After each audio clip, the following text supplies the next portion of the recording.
আশা করি সব বন্ধুরা ভালো আছো, সুস্থ আছো, ভালো থেকো, শীতে অনেক পিকনিক করো। সবাইকে অনেক প্রণাম। একটু আলু 2-4 পিস কেটে ভাজা হচ্ছে, মাংস হবে।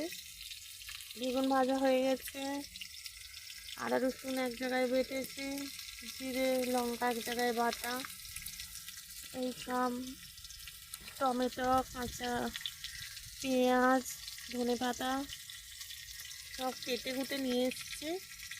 কেন এখান থেকে তো আর উঠে যাওয়া যাবে না, তার জন্য একেবারে সব কেটে কুটে নিয়ে এসে বসলাম। যদি আমার ভিডিওগুলো ভালো লাগে লাইক কমেন্ট করো, শেয়ার করো, সাবস্ক্রাইব করো।